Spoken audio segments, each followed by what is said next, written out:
நாம இந்த நாள் நிகழ்ச்சி மூலமா எந்த விஷயத்தை பத்தி தெரிஞ்சுக்க போறோம் அப்படின்னா, ஒவ்வொரு வருஷமும் ஆகஸ்ட் மாதம் 30ஆம் தேதியான இன்னைக்கு தேசிய சிறு தொழில் தினமா இந்தியாவில கொண்டாடிட்டு இருக்கோம்.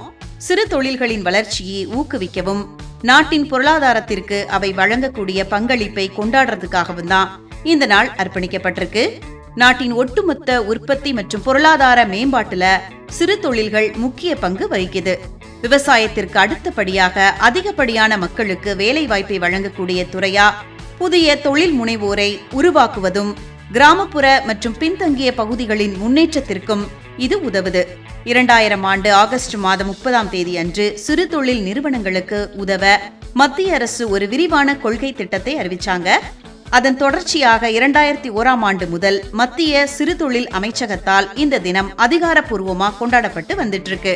ஒவ்வொரு வருஷமும் ஆகஸ்ட் மாதம் 30ஆம் தேதியான இன்னைக்கு இந்தியாவில எதனால தேசிய சிறு தொழில் தினமா கொண்டாடிட்டு இருக்கோம் அப்படிங்கிற விஷயத்த இந்த நாள் நிகழ்ச்சி மூலமா தெரிஞ்சுக்கிட்டதுல மிக்க மகிழ்ச்சி அடைகின்றோம்.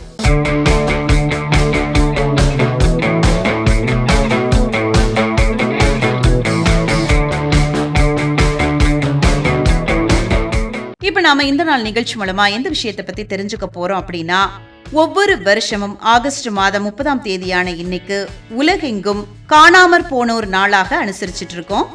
பல்வேறு நாடுகள்ல ராணுவம், காவல்துறை அல்லது பாதுகாப்பு படைகளால கைது செய்யப்பட்டு கடத்தப்பட்டு வலிந்து காணாமல் ஆக்கப்பட்டவர்களோட நிலை குறித்த விழிப்புணர்வை ஏற்படுத்துறதுக்காகவும் அவங்களோட குடும்பத்தினருக்கு நீதி கிடைக்கிறதுக்காகவும் ஐக்கிய நாடுகள் சபையால இந்த நாள் பிரகடனப்படுத்தப்பட்டிருக்கு.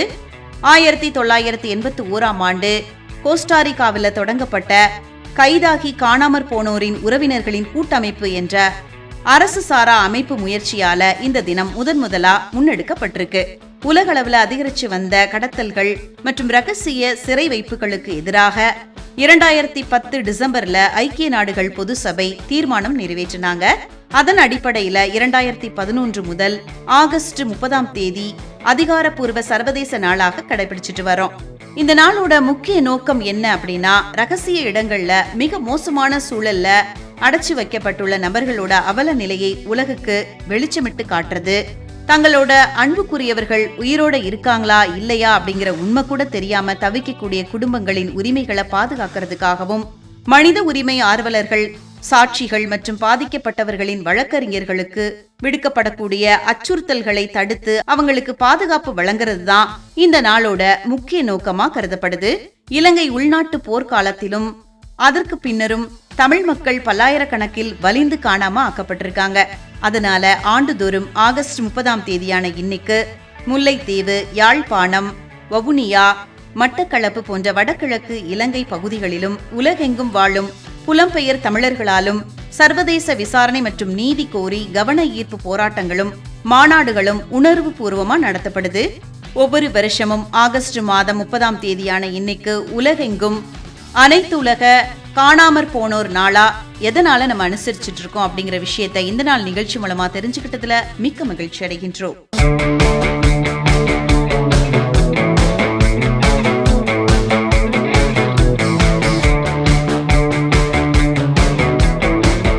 இப்ப நாம இந்த நாள் நிகழ்ச்சி மூலமா யார பத்தி தெரிஞ்சுக்க போறோம் அப்படின்னா, தென்னிந்திய திரையுலகத்தின் குறிப்பா 1950கள் மற்றும் 1960கள்ல தமிழ் மற்றும் தெலுங்கு திரைப்படங்கள்ல ஒரு முன்னணி நட்சத்திரமா விளங்கிய பழம்பெரும் நடிகை ஜமுனா, அவங்கள பத்தி தான் தெரிஞ்சுக்க போறோம்.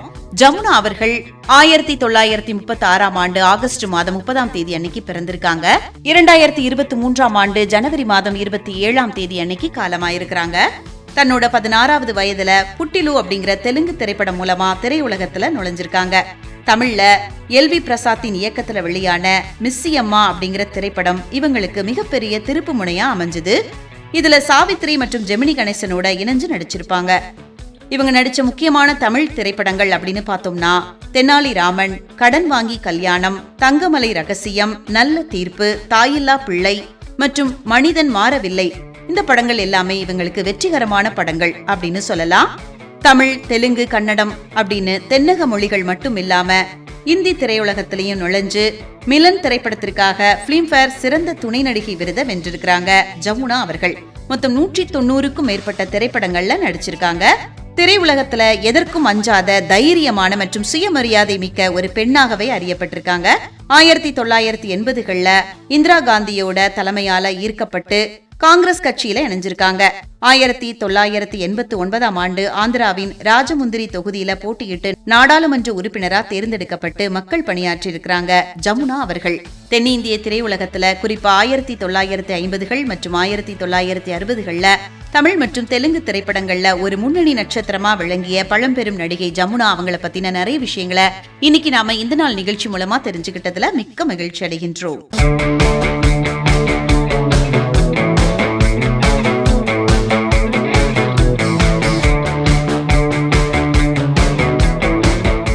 இப்ப நாம இந்த நாள் நிகழ்ச்சி மூலமா யாரு இன்னைக்கு அவங்களோட பிறந்த நாளை சந்தோஷமா கொண்டாடிட்டு இருக்காங்க அப்படிங்கறத பத்தி தெரிஞ்சுக்கலாம்.